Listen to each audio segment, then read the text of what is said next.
오늘 주실 하나님 말씀은 요한 1서 4장 10절로 16절 말씀입니다. 요한 1서 4장 10절로 16절까지의 말씀입니다. 사랑은 여기 있으니 우리가 하나님을 사랑한 것이 아니요 하나님이 우리를 사랑하사 우리 죄를 속하기 위하여 화목제물로 그 아들을 보내셨음이라. 사랑하는 자들아, 하나님이 이같이 우리를 사랑하셨은즉 우리도 서로 사랑하는 것이 마땅하도다. 어느 때나 하나님을 본 사람이 없으되 만일 우리가 서로 사랑하면 하나님이 우리 안에 거하시고 그의 사랑이 우리 안에 온전히 이루어지느니라. 그의 성령을 우리에게 주심으로 우리가 그 안에 거하고 그가 우리 안에 거하시는 줄을 아느니라. 아버지가 아들을 세상의 구주로 보내신 것을 우리가 보았고 또 증언하노니 누구든지 예수를 하나님의 아들이라 시인하면 하나님이 그의 안에 거하시고 그도 하나님 안에 거하느니라. 하나님이 우리를 사랑하시는 사랑을 우리가 알고 믿었노니 하나님은 사랑이시라. 사랑 안에 거하는 자는 하나님 안에 거하고 하나님도 그의 안에 거하시느니라. 아멘. 오늘 목사님께서 증언해 주실 말씀은 어떻게 사랑입니다. 성령 하나님께서 각자에게 은혜를 넘치게 주시길 기도합니다. 오늘 하나님께서 우리에게 허락하시는 말씀 가운데 이 성경의 핵심의 내용을 이렇게 살펴보면 이 사랑이라는 그 단어로 요약이 될 수가 있다고 합니다. 이 사랑이라는 단어가 우리에게 다가오는 그런 내용들은 매우 다양한 이해로 다가오게 되죠. 남녀 간의 사랑을 처음 이렇게 생각해 볼 수가 있고, 또 부모가 자식을 사랑하는 그 사랑도 생각해 볼 수가 있으며, 친구들 간의 우정의 사랑도 생각해 볼 수가 있습니다.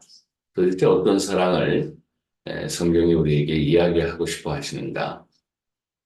참 이 성경의 내용을 잘못 이해를 하게 되면은 성경의 말씀이 여기에 붙이면 이렇게 해석되고 저기에 붙이면 저렇게 해석이 될 수 있는 그런 또 융통성을 또 갖고 있는 말씀이기도 합니다. 그래서 성경을 풀어가는 기본 원칙은 예수님이 말씀하셨는데 하나님의 말씀은 영이요 생명이라고 그랬습니다. 영적으로 생명으로 풀어가는 것을 기본적으로 우리에게 성경을 대하는 그런 자세라고 볼 수가 있습니다. 그리고 구약과 신약에 대한 이야기들을 우리는 개신교이기 때문에 신약의 그 말씀의 내용도 함께 보완하고 있습니다. 유대인들은 아직 신약을 믿지 않고 있죠. 그런 의미에서 볼 땐 하나님의 말씀의 흐름이 도대체 무엇인지를 혼동되게 될 때가 있습니다. 특별히 성경의 핵심적인 주제라는 이 사랑이라는 내용을 가지고 자칫 잘못 해석을 하면 엉뚱한 해석이 돼서 그것이 우리들의 신앙생활의 근본과 핵심을 잊어버리는 그런 일들이 있게 된다는 것입니다. 그래서 성경은 우리에게 그 사랑이라는 대주제를 말씀하실 때 무엇을 말씀하시기를 원하시는가 하는 내용과 함께 예수님이 그 바리새인들이 큰 계명이 뭐냐 그렇게 얘기를 할 때 예수님이 하신 얘기 하나님을 사랑하고 또 이웃을 내 몸과 같이 사랑하라 그런 응답을 하신 그런 내용도 있습니다. 그래서 하나님을 사랑하는 것은 뭔가 또 이웃을 사랑하는 것은 뭔가 오늘 읽은 본문의 말씀 속에 사랑의 내용은 도대체 어떤 것을 근거로 하면서 우리에게 사랑 이야기를 하기를 원하시는가 라는 것을 우리가 기본적으로 알고 신앙생활하는 것이 매우 중대합니다. 정말 중요합니다. 그리고 이것을 풀어가기 위해서 가장 핵심적인 내용인 이 십계명까지 우리가 살펴봐야 될 필요가 있다고 생각이 됩니다. 아, 지금부터 출발해서 이제 오늘은 서론에 해당되는 어떻게 사랑하라는 얘기십니까? 어떻게 사랑? 예, 사랑을 도대체 어떻게 하는 겁니까? 사랑의 그 내용의 본질과 그 방법에 대한 그런 이야기들을 기본 뿌리에 해당되는 얘기들을 먼저 살펴보면서 하나님이 우리에게 원하시는 성경이 말하는 핵심의 주제인 사랑 이것에 대해서 우리 모든 하나님의 백성들이 또 하나님 나라에 앞으로 들어갈 하나님의 사람들이 바로 알고 같이 이 땅에서 그 사랑을 함께 나누면서 살아가기를 주의 이름으로 다시 한번 축복합니다. 오늘 읽었던 본문 말씀 잠시 다시 보도록 하시겠습니다. 오늘 본문 말씀의 그 성경 구절을 신약복음에 나와 있는 구절입니다. 요한에서 4장 10절로부터 16절까지 말씀이라고 되어 있고, 요한에서는 예수님의 세 제자 중에 한 명이었던 베드로, 야고보, 요한, 그분 중에서 요한이라는 분이 기록한 성경의 책입니다. 성경의 요한복음이나 요한일서에 보면 전체적으로 이 사랑에 대한 얘기, 또 하나님이 사랑하시는, 예수님이 사랑하시는 자, 이렇게 기록하면서 본인은 사랑을 많이 받은 것으로 그렇게 본인 스스로도 이렇게 알고 있고 표현하고 있습니다.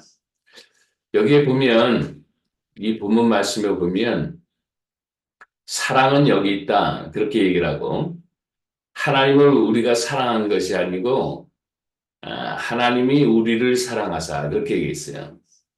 다시 말하면은 사랑의 속성은, 성경의 대주제인 이 사랑은 하나님이 우리를 사랑하는 것으로부터 출발한다는 얘기입니다. 예. 그러니까 어떻게 사랑이라는 뭔지를 알아야지 어떻게 하잖아요. 그 사랑에 대한 본질은 하나님으로부터 출발한다. 근데 그 하나님으로부터 출발한 사랑은 우리 죄를 속하기 위해서 아들을 보내셨다는 겁니다. 예수님을 보내셨다는 겁니다. 이게 무슨 사랑인가? 그 내용을 보면 금방 우리는 전혀 이해가 안 됩니다. 뭐 죄 짓지 않는 사람 없잖아요. 뭐 하나님의 자녀라고 죄 안 짓나요? 다 짓죠. 그런데 죄를 속하기 위해서 화목제물로 그 아들을 보내셨다. 다시 말하면 예수님을 이 땅에 보내셔서 하나님과 하나 되는 일을 다시 회복시키셨다.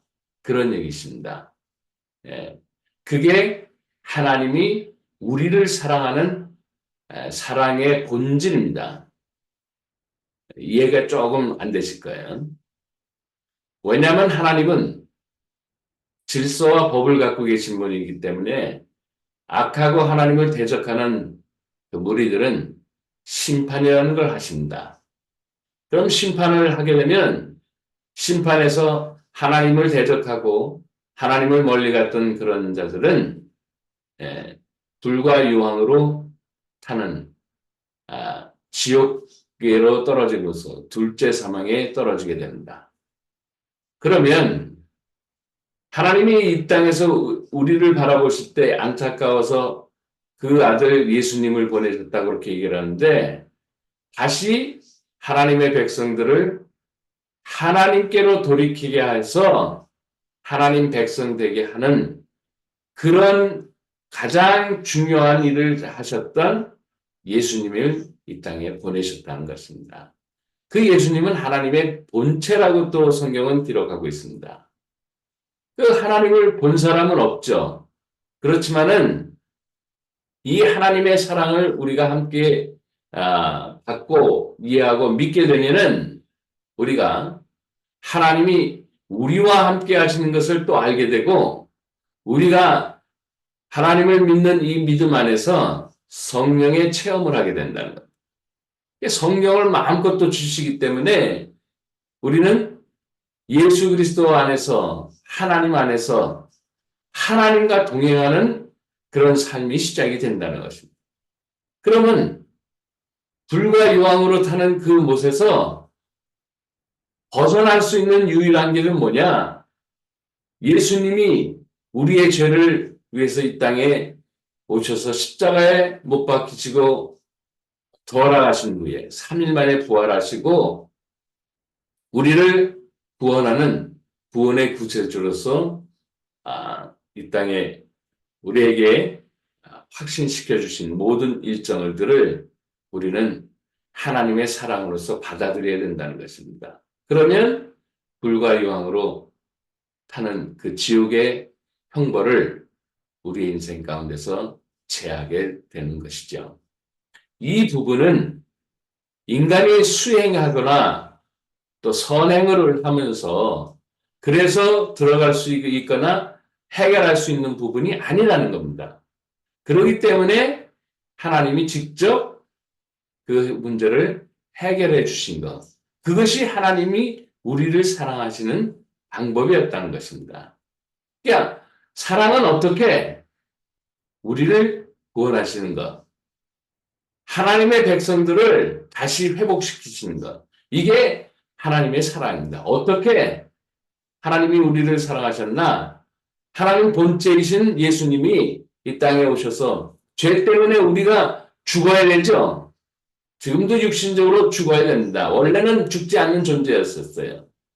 그런데 예수 안에서 부활의 생명에 참여할 수 있는 길을 내셨기 때문에 예수님을 믿게 되면 우리는 하나님 자녀 백성이 되고 성령 안에서 우리가 하나님을 교제하게 돼서 그 하나님과 함께 우리는 영생의 세계로 들어가게 되는 그 길을 열어주셨던 것. 이것이 하나님이 우리를 사랑하시는 최고의 사랑이고 성경이 말하는 최고의 사랑이라는 것입니다. 예. 자신의 생명의 문제가 해결되지 않고서 무엇을 사랑이라고 말할 수가 있냐는 겁니다. 성경은 그렇게 얘기를 하는 거였어요. 그래서 이 요한도 사실은요, 요한이 누구였느냐면 유대인이었어요. 유대인들은 구약시대에 있는 여호와 하나님만 유일신으로 믿었어요. 그러니까 예수님이 하나님이라 그러면 하나님이 두 분이 계시게 되는 거예요. 그러니까 본인들도 헷갈리는 거죠. 나를 본다는 하나님을 본, 나와 하나님 아버지는 하나다. 예수님이 자꾸 이렇게 말씀하시는데 이걸 도대체 믿을 수가 없는 거죠.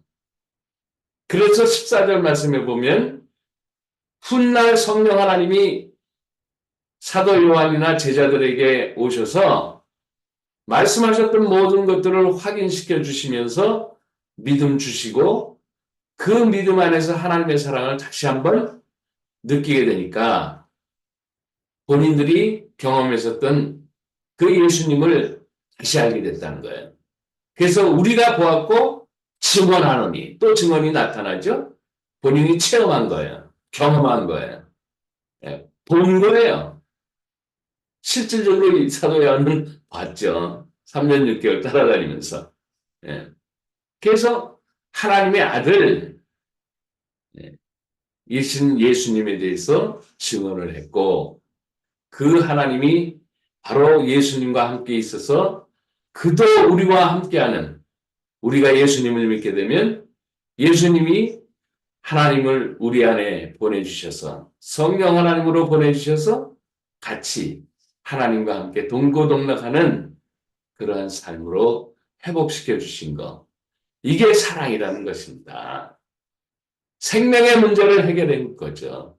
죄와 사망으로 영원한 지옥불에 떨어질 우리들을 하나님이 건져주신 거예요.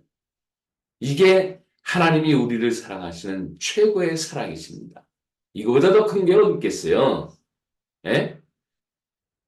근데 성경을 읽다 보면 너희가 목마를 때 물을 주었고 죽일 때 음식을 주었고 갇혔을 때 예, 나를 돌아보았다. 막 이런 얘기들이 나와요.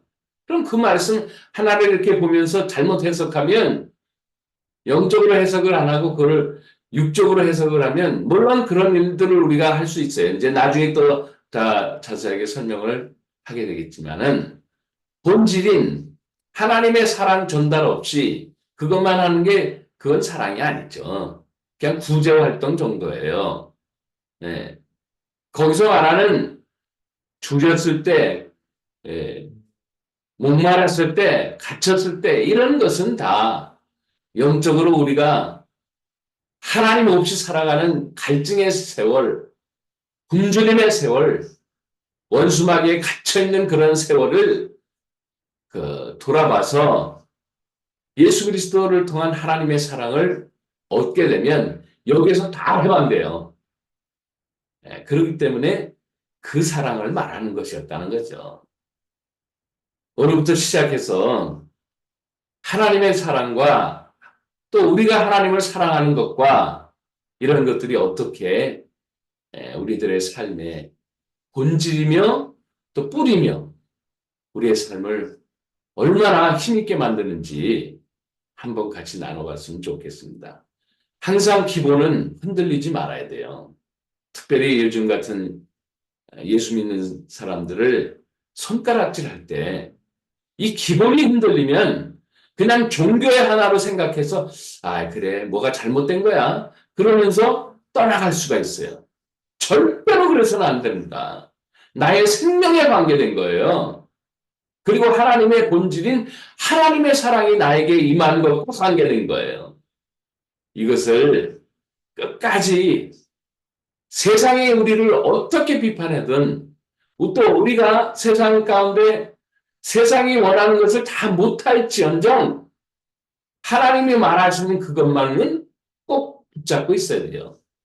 그래서 우리의 생명도 영원히 살고 하나님 사랑도 누리고 그 하나님 사랑을 나눠줄 수 있는 저와 여러분의 모든 인생의 여정 다 될 수 있기를 주의 이름으로 축복합니다. 기도하겠습니다. 좋으신 아버지 하나님 감사합니다.